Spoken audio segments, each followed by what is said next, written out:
All right, so that's how I've been kind of using Nala to steer Wrigley around.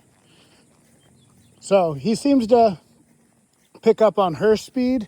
So if I can get her running towards me, it usually gets him running towards me. Nala! So vibrate her. That kind of gets him interested on what's going on. But he will do that look from a distance. And when he does that, what I do is say, all right, see you later. I'm out of here. And you always want him coming back to you. This is a big game of hard to get.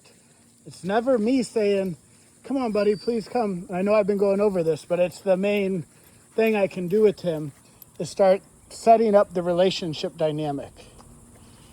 We're always trying to shape the dog's inner dialogue. You're always much better off shaping the inner dialogue than compared to just forcing him to do something. And the inner dialogue you're always trying to build is, one, I'm a gold mine and I'm just handing out free samples like crazy. Two, you better keep your eye on me because I'm taking off from you, and get him always kind of following me. And then you try to use Nala to draw him in. Once we can get him running and playing with her a little bit more, he should start following her. That's usually how I build the recalls on dogs, is get them chasing after Nala. So like the idea would be, if we could get him running and playing with Nala and they were both running towards the house, I would press the vibrate and say Wrigley. Nala would just run back to me on the vibrate, and then Wrigley should just chase her back to me, get food. But when he doesn't want to play or do anything, there's no reason to call him, because if anything, we're going to start spoiling the recall if we start making him come to me.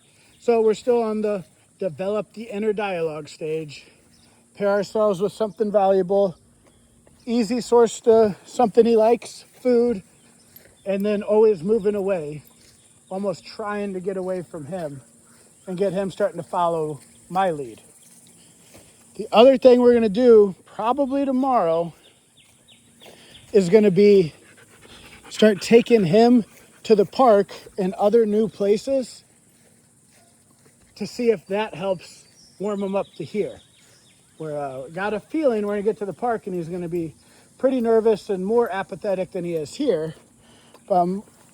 Sometimes what will happen is once they kind of start getting to the park, this isn't as bad.